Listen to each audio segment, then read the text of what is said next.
High-end looks for way less. Hi, I'm Katie from Lady Red Crafting. Let's make 3 easy Pottery Barn dupes on a budget.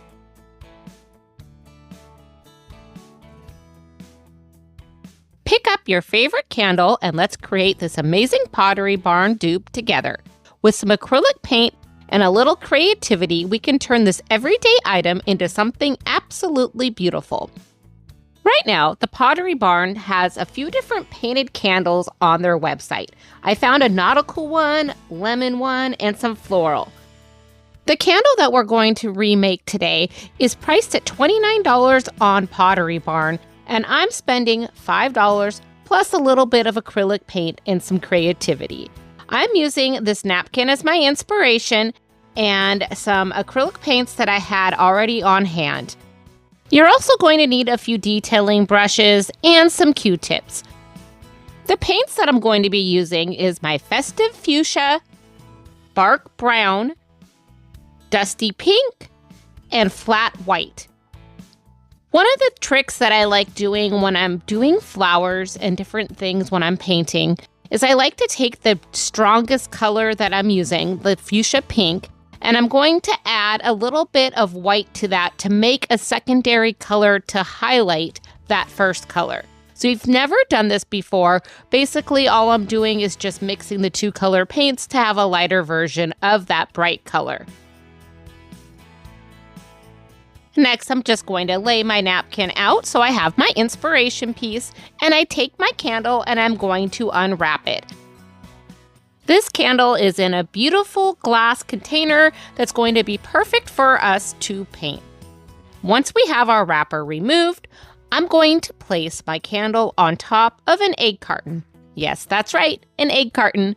It's the perfect little extra set of hands when you're trying to paint or do artwork on something that is cylinder in shape.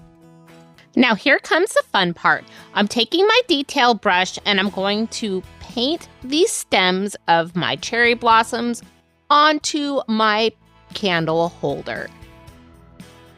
Now when I'm doing this, I'm only going to do one part of the candle at a time.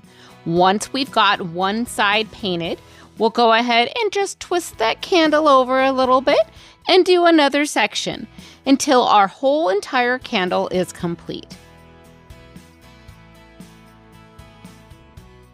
So now once I have our stems created and the paint has dried, I'm going to take my Q-tips and I'm going to start out with the darkest color first.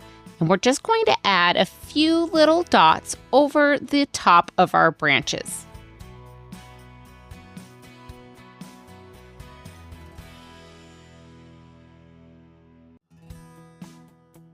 And at first, it doesn't look like much, but you're just going to keep building onto our piece.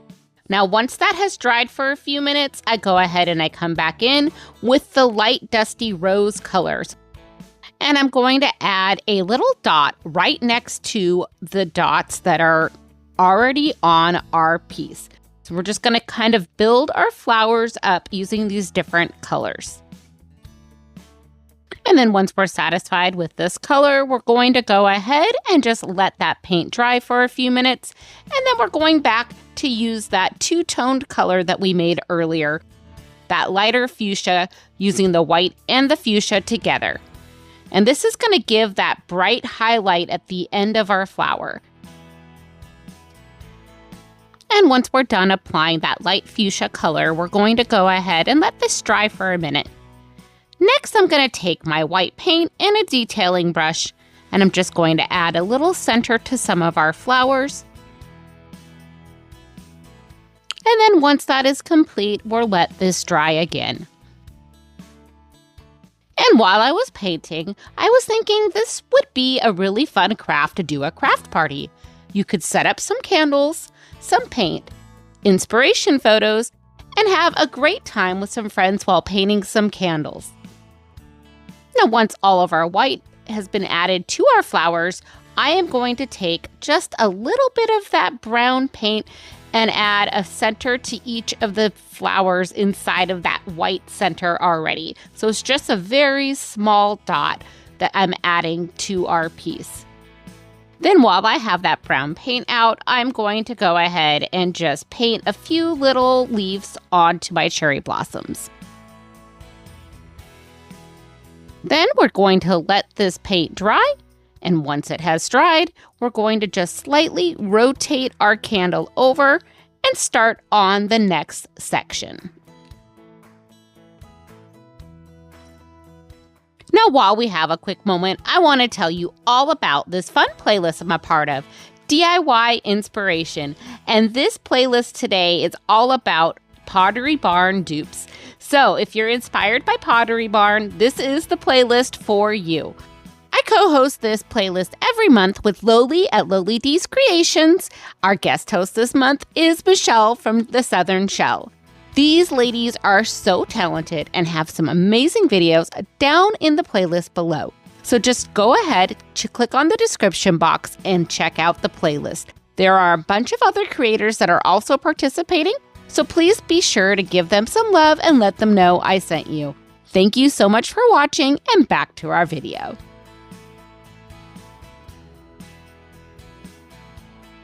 And now that I've had a little more time to paint, our candle is almost complete, and I'm loving how this is turning out. This is such a fun and relaxing craft to do. It's the perfect way to spend a Sunday afternoon.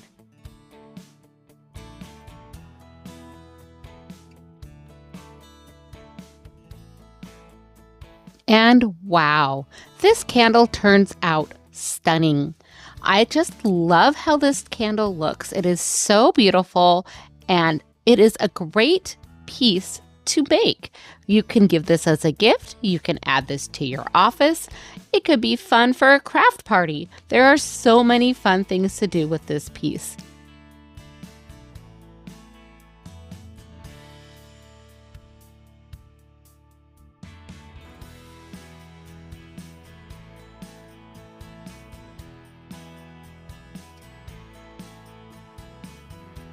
All you need is 3 tumbling tower blocks and this shell from the Crafter Square section to create this amazing Pottery Barn dupe. So for our first step, we're going to take one of these tumbling tower blocks. I'm going to measure it so I can find the halfway mark. And then I'm going to take my miter shears and just cut this in half. And these were really easy to cut in half with those miter shears. And if you're interested in this tool, I'll leave a link for it down in the description box below. Now for our next step, I'm going to take that little dish that I found in the Crafter Square section, and I'm going to add my tumbling tower blocks to the bottom. And we're just going to make a T shape on the bottom here. Once I've positioned the tumbling tower blocks where I would like them so that they're nice and even, I'm going to take my Tite Bond Quick and Thick glue and glue these into place.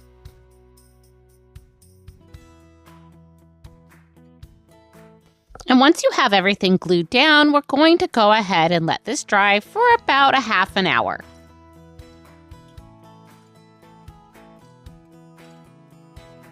Next, we're going to go ahead and paint our piece. I'm using multi-surface black satin paint for this. And it coated really well on our piece. I probably could have gotten away with one coat, but I did do a second coat just for durability. And once that side is dry, we're going to go ahead and flip this over and do the exact same thing, painting 2 coats of that black satin paint over the top of our piece.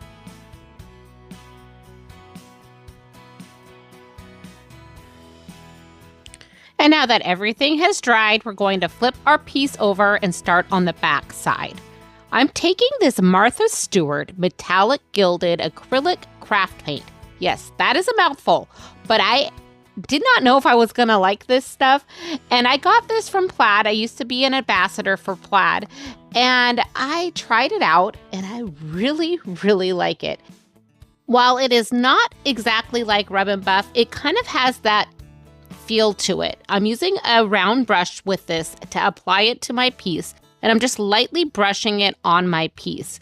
And this gives a really nice finish to everything.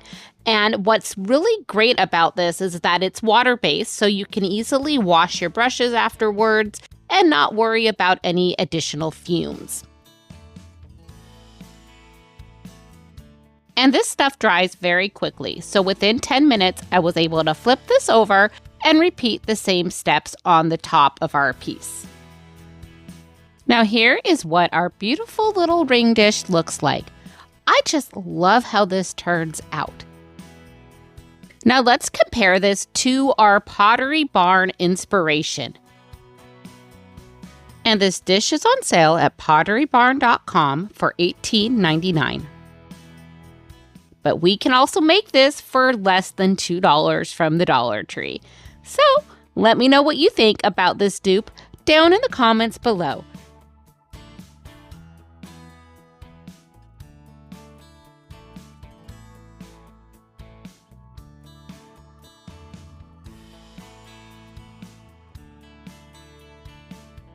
I love these unfinished ceramic pieces from the Dollar Tree, and we're going to make this one over into a beautiful catch-all that's going to replicate a Pottery Barn piece. We're going to pair this little plate up with this beautiful napkin that I found at HomeGoods. I absolutely love this napkin. To prep the napkin, I'm just going to remove the back 2 layers so we can use the front layer for decoupaging. Now, when I bought this plate from the Dollar Tree, it was more of an off-white color, and I really wanted this to be a very bright and vibrant plate. So to start out, I am just going to take my Waverly chalk paint in the color white, and I'll give a nice coat to this plate. And now that we have a beautiful white plate, I'm going to go ahead and grab out some Mod Podge. I'm using the glossy Mod Podge for this because we want a nice glossy finish. And now we're taking this Mod Podge and we'll paint a nice coat over the top of our plate. Once the plate has been completely coated on the top, I'm going to take that napkin from earlier and we're going to layer that right on top of our plate. And we're doing this when the Mod Podge is still wet. Next, I will grab my cling wrap and I will take a piece of cling wrap and layer that over the top of the napkin. Then we can go ahead and smooth out our napkin onto our plate.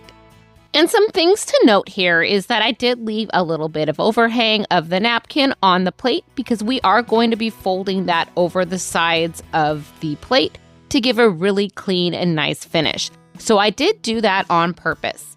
But since I will be folding this over on the side of the plate, I do not want too much excess of the napkin. So basically, I'm going to be leaving about 2 inches around the plate. Now that I have that trimmed up, I'm going to take that piece of cling wrap again, layer that on top, and then we're going to flip over our plate. And I'm using this cling wrap as a way to help me manage the folding process.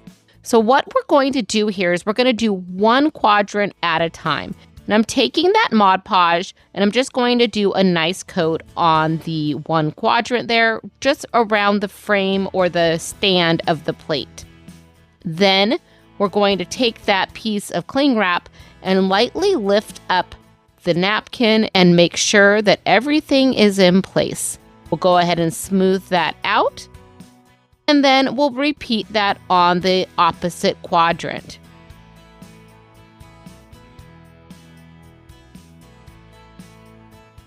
Now, once we are done with that, we will go ahead and just lift up the napkin and make sure that it's not sticking to that little frame on the bottom of our plate.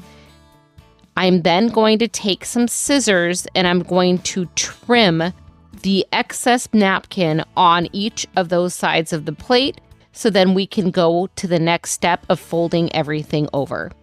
Now to do this, before I do any Mod Podge, I'm going to do this when everything is still just dry. It's just a dry napkin. I'm going to fold it over and see what the best way to fold this. And I'm just doing this like I would fold up a package where I'm making just like a corner on either side. Once I know how I want to fold my napkin over, I'm going to then take my Mod Podge and go ahead and add that to our piece. and fold over our napkin.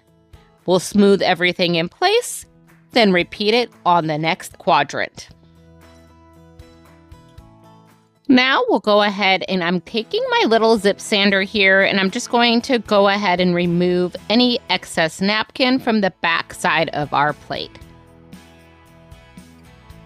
And now, once everything has been removed, I'm going to come back in with my Mod Podge and do a nice sealing coat on the back side of our plate.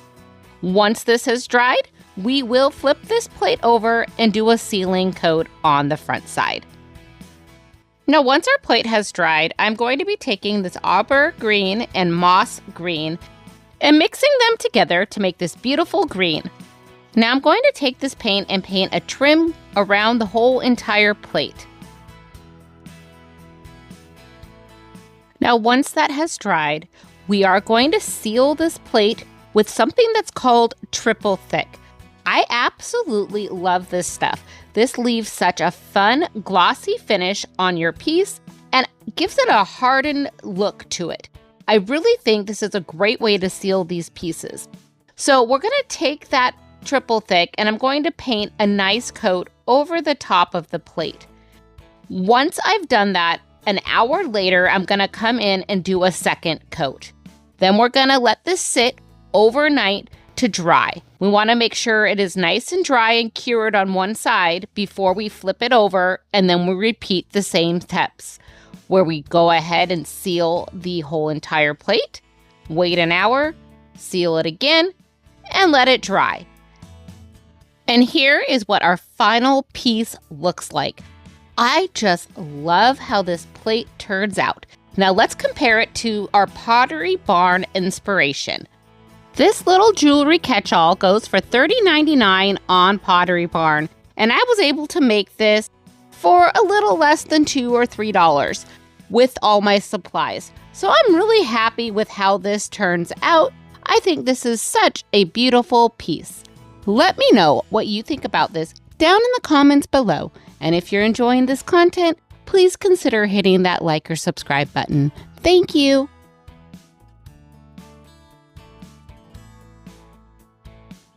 Thank you for spending time with me today. I hope these Pottery Barn dupes gave you some fun inspiration and showed you how easy it can be to create high-end looks on a budget. If you enjoyed this video, don't forget to hit that like and subscribe button so you never miss what's coming next. I truly appreciate you being here, and I hope I'll see you again soon. Please remember, craft more, stress less.